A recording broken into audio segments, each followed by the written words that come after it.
കൊടകര കുഴൽപ്പണക്കേസിൽ പോലീസും ഇഡിയും രണ്ടു വഴിക്ക് 6 കോടി രൂപയുടെ കള്ളപ്പണം BJP ഓഫീസിൽ എത്തിയെന്നാണ് രണ്ടാം ഘട്ട അന്വേഷണം പൂർത്തിയാക്കിയ പോലീസിന്റെ റിപ്പോർട്ട്. തിരൂർ സതീഷിന്റെ പുതിയ മൊഴിയിൽ കഴമ്പുണ്ടെന്നും അന്വേഷണ സംഘം വ്യക്തമാക്കി. പണം എത്തിച്ചത് BJPക്ക് വേണ്ടിയല്ലെന്നും ബിസിനസ് ആവശ്യങ്ങൾക്കാണെന്നുമുള്ള ഇഡിയുടെ കുറ്റപത്രത്തിന് തൊട്ടു പിന്നാലെയാണ് പോലീസിന്റെ റിപ്പോർട്ട്. ആരോപണം സാധൂകരിക്കുന്ന തെളിവില്ലെന്നും പണത്തിന്റെ ഉറവിടം അന്വേഷിക്കേണ്ടത് ആദായ നികുതി വകുപ്പാണെന്നുമാണ് ഇഡിയുടെ വിശദീകരണം. ഇതിനിടെ തിരൂർ സതീഷ് BJP നേതാക്കൾക്കെതിരെ തൃശൂർ കോടതിയിൽ സ്വകാര്യ ന്യായം ഫയലും ചെയ്തു.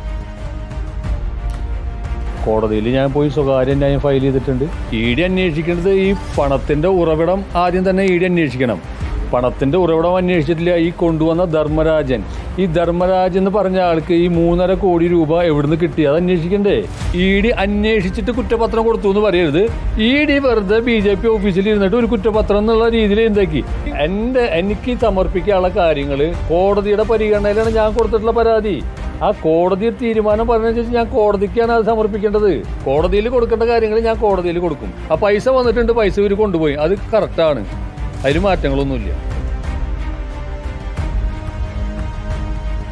നമുക്കൊപ്പം ശരൺ കൂടുതൽ വിവരങ്ങളുമായി. ശരണാണ് ഈ വാർത്ത ആദ്യം പ്രേക്ഷകരിലേക്ക് എത്തിച്ചത്. എസ് ശരൺ, ഇപ്പോൾ പോലീസും ഇഡിയും 2 തട്ടിലായി കഴിഞ്ഞിരിക്കുന്നു. ഒരർത്ഥത്തിൽ ഈ കേസ് ഇവിടെ അവസാനിക്കും എന്നുള്ളതാണ് BJP കരുതുന്നത്. ഇനി PMLA കോടതിയുടെ നടപടിയാണ് ഇതിലേറെ ശ്രദ്ധേയമായ കാര്യം. ഇപ്പോൾ പോലീസ് കൊടുത്തിരിക്കുന്ന രണ്ടാം ഘട്ട അന്വേഷണ റിപ്പോർട്ടിൽ 6 കോടി രൂപയാണ് BJPയുടെ തൃശൂർ ജില്ലാ ഓഫീസിൽ എത്തിയതെന്ന് പറയുന്നു. എന്നാൽ ഇഡിക്ക് BJP എന്നൊരു പേരേ ഇല്ല കുറ്റപത്രത്തിൽ എന്നുള്ളതാണ്. ഇനി എന്താണ് സംഭവിക്കുക ശരൺ? അരുൺകുമാർ, ഒരേ കവർച്ച കേസ് അന്വേഷിച്ച 2 ഏജൻസികൾ പല വഴികളിലൂടെ സഞ്ചരിച്ച് 2 വ്യത്യസ്തമായ കണ്ടെത്തലുകളിലേക്ക് എത്തുന്നതാണ് നമ്മൾ കണ്ടത്. ഇന്നലെ എൻഫോഴ്സ്മെന്റ് ഡയറക്ടറേറ്റിന്റെ കുറ്റപത്രം വന്നതിന് തൊട്ടു പിന്നാലെയാണ് പോലീസ് കേസിലെ രണ്ടാം ഘട്ട അന്വേഷണം പൂർത്തിയായിക്കൊണ്ടുള്ള റിപ്പോർട്ട് കോടതിയിൽ സമർപ്പിച്ചിരിക്കുന്നത്. അതിൽ പ്രധാനമായും പറയുന്നത് ഈ തിരൂർ സതീഷിന്റെ വെളിപ്പെടുത്തലിൽ കഴമ്പുണ്ടെന്നുള്ളതാണ്. 6 കോടിയുടെ കള്ളപ്പണമാണ് BJPയുടെ ഓഫീസിലേക്ക് വന്നിരിക്കുന്നത്. അതുകൊണ്ട് തന്നെ കേന്ദ്ര ഏജൻസികളും തെരഞ്ഞെടുപ്പ് കമ്മീഷനും ഇത് സംബന്ധിച്ച് വിശദമായി തന്നെ അന്വേഷിക്കണമെന്നുള്ളതാണ്. എന്നാൽ എൻഫോഴ്സ്മെന്റ് ഡയറക്ടറേറ്റ് പറയുന്നത് ഇത് BJPക്കായി എത്തിച്ച പണമല്ല, മറിച്ച് ബിസിനസ് ആവശ്യത്തിനായി എത്തിച്ച പണമാണെന്നുള്ളതാണ്. ഇന്നലെ എൻഫോഴ്സ്മെന്റ് ഡയറക്ടറേറ്റിന്റെ കുറ്റപത്രം സംബന്ധിച്ച് വലിയ വിമർശനങ്ങൾ ഉയർന്നതിന് പിന്നാലെ എൻഫോഴ്സ്മെന്റ് ഡയറക്ടറേറ്റ് അതിന് മറുപടി നൽകുകയും ചെയ്തിട്ടുണ്ട്. അവർ പ്രധാനമായും പറയുന്നത് PMLA നിയമപ്രകാരമാണ് ഇഡി പ്രവർത്തിക്കുന്നത്.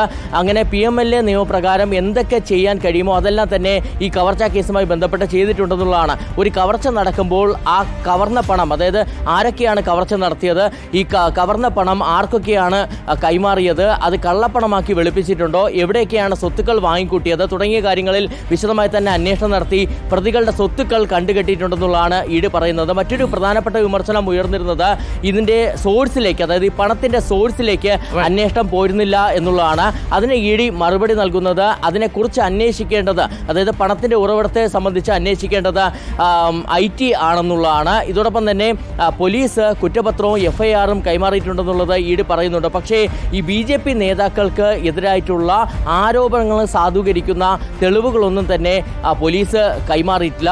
ഇതോടൊപ്പം തന്നെ തങ്ങൾ അന്വേഷണം നടത്തിയപ്പോഴും അത് സാധൂകരിക്കുന്ന തെളിവുകൾ ലഭിച്ചിട്ടില്ല എന്നുള്ളത് കൂടിയാണ് ഇഡി പറഞ്ഞു വയ്ക്കുന്നത്. Okay, thank you Sharan. Good night. ശരണാണ് ഈ വാർത്ത പ്രേക്ഷകരിലേക്ക് ആദ്യം എത്തിച്ചത്.